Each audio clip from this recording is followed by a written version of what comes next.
Hello, and welcome to another episode of Now You See Me, the show where we redefine beauty from the inside out. My name is Jeannette Jones. I am your host and producer.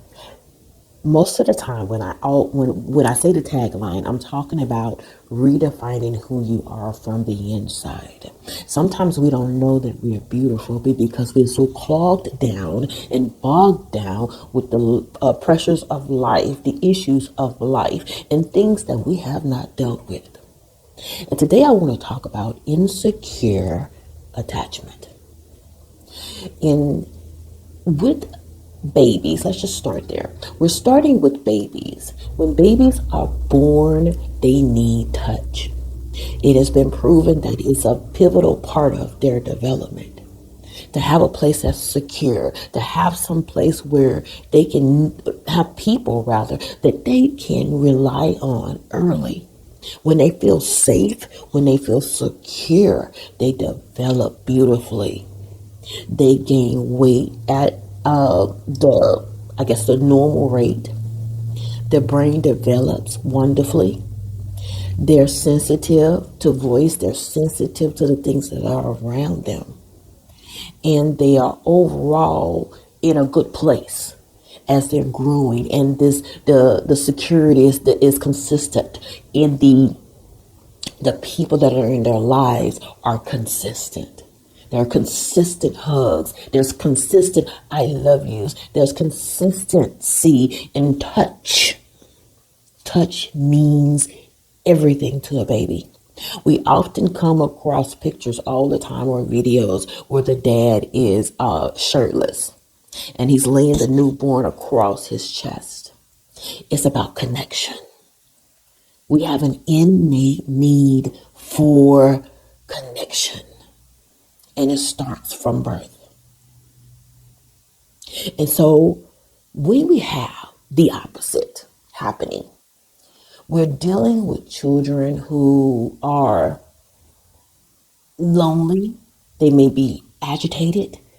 It is shown that their brain development is not as strongly developed, I would say. It is shown that they are anxious. And a lot of the ADHD type diagnoses are because of the lack of touch and the lack of nurturing from the jump. Is an issue that we have, period, in our society when you're dealing with so many abusive situations. That as the child grows, even if they don't get certain things and certain amounts of love from their parents, that they would get it from caregivers, like the daycare, something like that. But sexual abuse is so prevalent now. For a while there, and even now, some of the caregivers are reluctant to give a hug or to touch. Period. And I think what's happening now a little bit more, there's more of an appropriate touch to know when to hug or to hug from the side. That's what I learned as I think maybe a few years back. That when we hug from the side, not the front, not touching anything that's vital, but still the hug from the side sometimes is enough. Well, for the older children. But the babies, yes, sorry, you're going to have to pick them up. You're going to have to console them when they're crying because chances are they're not consoled or loved on enough at home. And then you get adults where people actually who are intuitive will look at a person and pay attention to how they act. And they'll say, so-and-so wasn't loved enough as a child. And people who are intuitive to that kind of thing can see it. So we need to understand what insecure attachment as a child does to the adult. And yes, you would consider it a form of trauma. Now, when I talk about trauma on this show, it's only in the ability, only in my need rather, to help you understand why you act the way that you do, why you keep putting yourself in the same situations. And it all stems back to childhood, most times, majority of the time, is going to stem back to something that did or did not happen for you to secure you in your childhood. And so you grow up as people who are unable to maintain emotional relationships, unable to maintain a relationship, period. You're staying in it for a little while, whether it's romantic or it's just a platonic friendship. You'll stay there for a little while, but then something will happen to trigger you. And you don't want that relationship anymore. And you isolate yourself because you honestly think nobody is trustworthy. You honestly think that. Or you make the assumption that if a person is inconsistent in any way, that they're not a good friend or they don't care about you. Or you get into a position where you have to feel like you got to control the situation if you're going to have this friendship instead of letting it be. And it all stems from things that we have not dealt with. Now, do not stay in your trauma state, but it's so very, very important to understand the root of why we act the way that we do. You are here in society. You are functioning quite well. You are going to work. You're doing a job. You have your house or whatever, your apartment.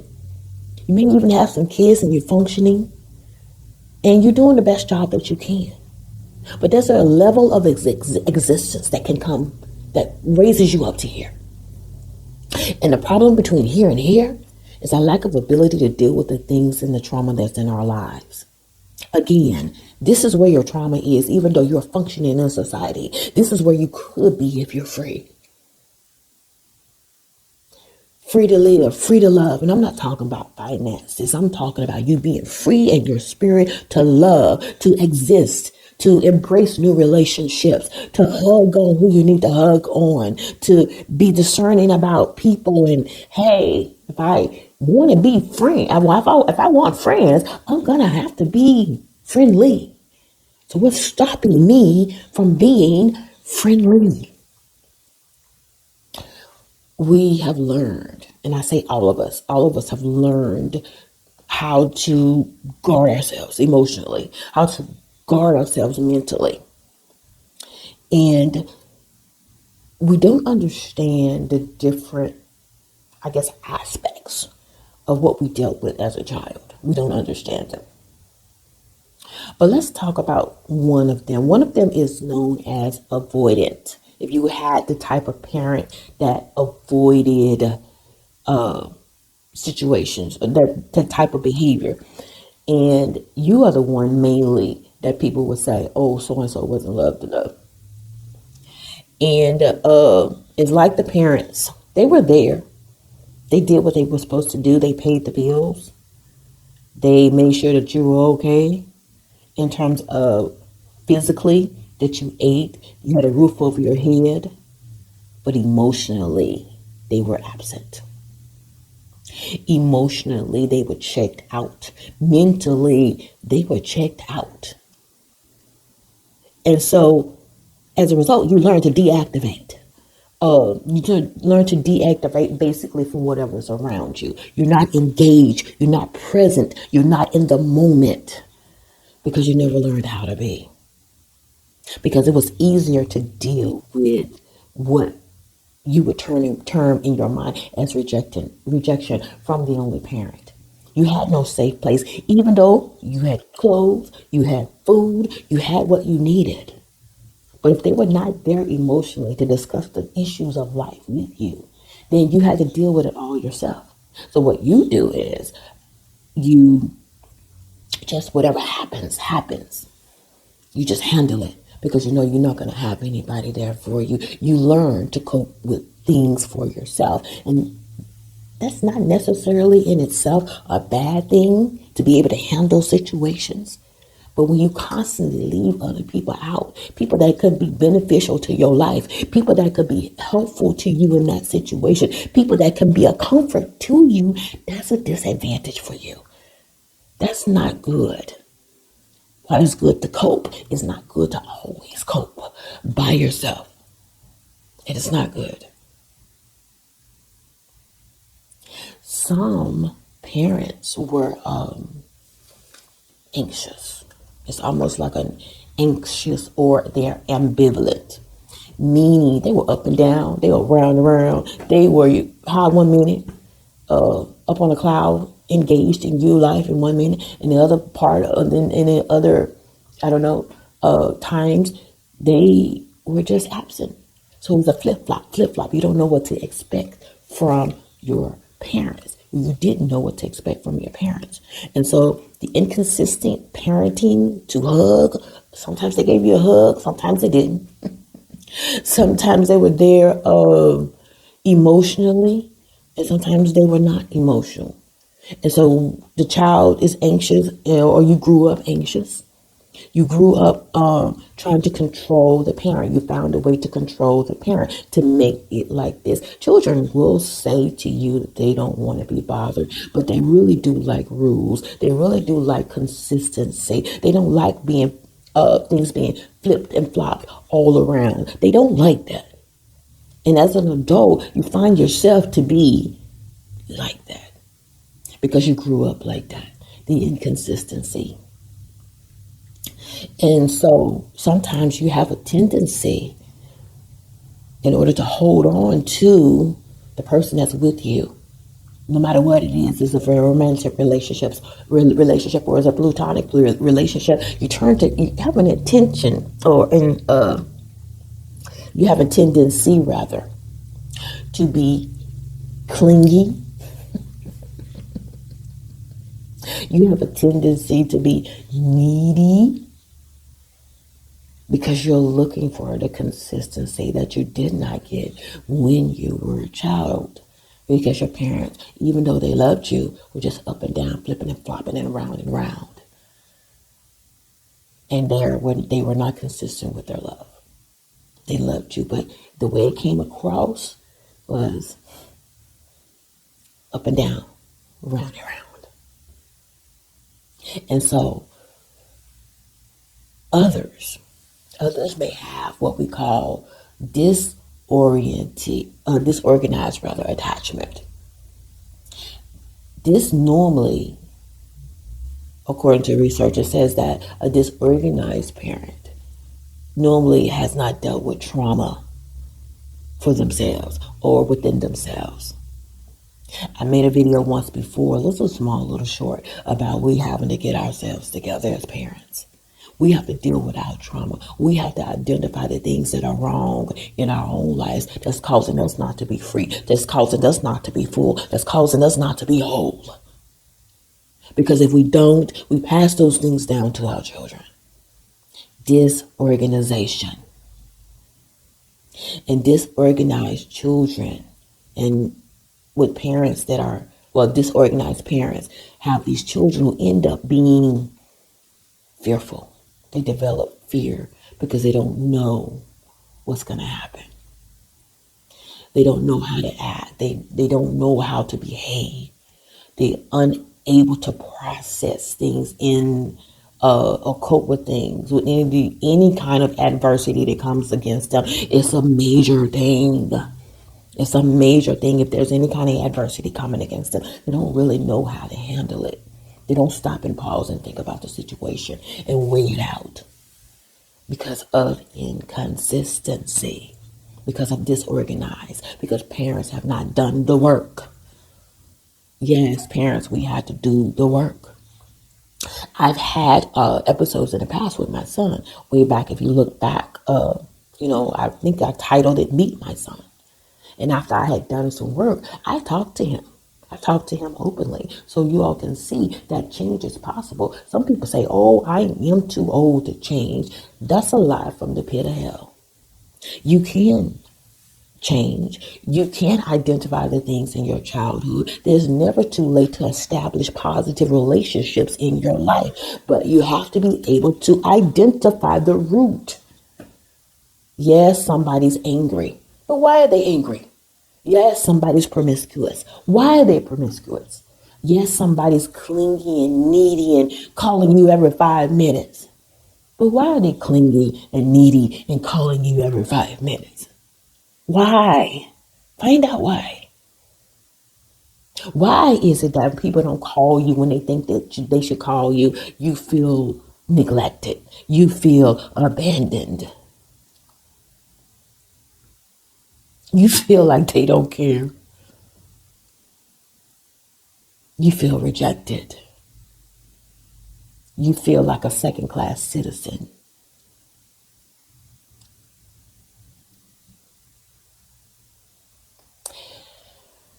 If you are having difficulty forming and maintaining relationships, I'm talking to you.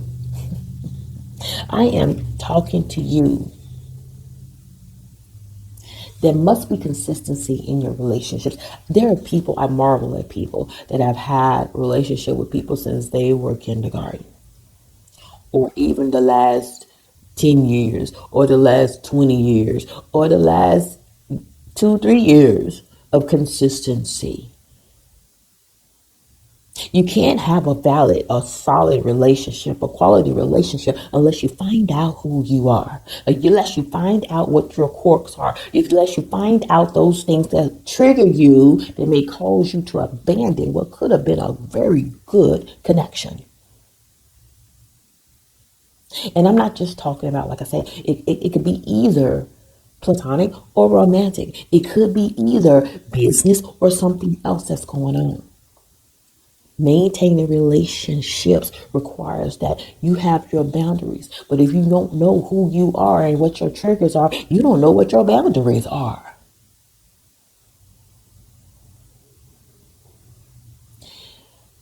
Sometimes when you are aggressive or you're predictable rather towards your loved ones, this is a sign of some things that need to be changed. This is a sign that some things that you're dealing with insecure attachment. So, like I said, the lack of consistency in love and affection experienced in childhood affects us more than we know. It affects us more than we know. We're going to have to, there are too many resources. And I'm not saying hang around with these internet doctors. And know me, I have mental health training, but I'm not a mental health doctor. I'm not a psychiatrist or anything like that. But I know enough to guide you and coach you in the right direction. I am a person that has issues or had issues with emotional things and handling relationships and feeling insecure and feeling like I was rejected. I am that person that had to do some work. I am that person that has to monitor triggers, monitor things, looking like things that look like a situation that hurt me in the past. It looked like a situation that may have hurt me in the past, but that's not that situation. And to forge on, I had to learn how to forge on, even in the middle of a situation that wasn't, this seems like the last time. But Jeannette, is it the last time? Is it that same person? Is this just a situation that seems similar? It doesn't mean that it is going to be similar. It doesn't mean that these people who are talking to you right now are like those people that hurt you in the past. You need to think and evaluate the situation in the present. That's called doing the work. But if you never did the work, you can't trust nobody. No, you actually can trust people. The thing is, you're about to let go of something that could be your pathway toward the destiny that God has for you. You're about to bypass it because you're triggered because you haven't done the work.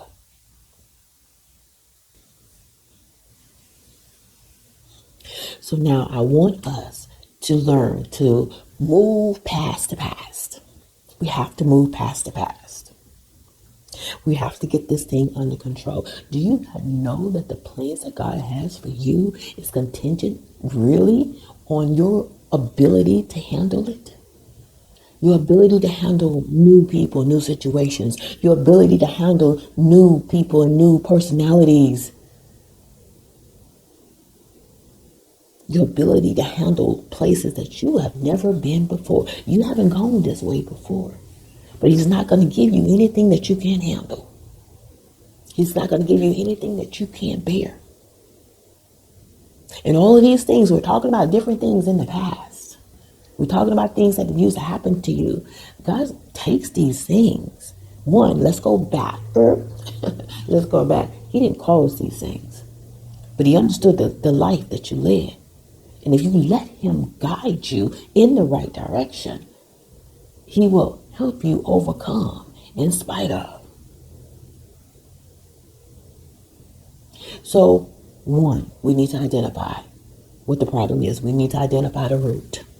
That's the first thing we need to do. Not be afraid to go in and search. There are things for us to do, people.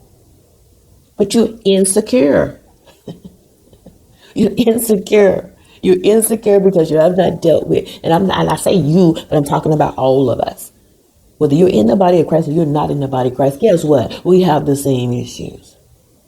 It's just that people in the body of Christ have a different perspective on those issues. But no matter who you are, if you're on planet Earth, you're going to have to deal with some things. You're going to have to, you grew up in houses that are not the Huxtables, but you grew in houses more like, I don't know, Sanford and Son, or All in the Family. I know I'm dating myself with these shows, and I know that you have no idea what I'm talking about. Maybe if you watch Nickelodeon old shows, The Brady Bunch. We're not the Waltons either. You didn't grow up in these households. You grew up in dysfunctional, I can't even think of a household right now, where you had children that can do whatever they wanted to do. And they had to do whatever they wanted to do because the parents were not emotionally, physically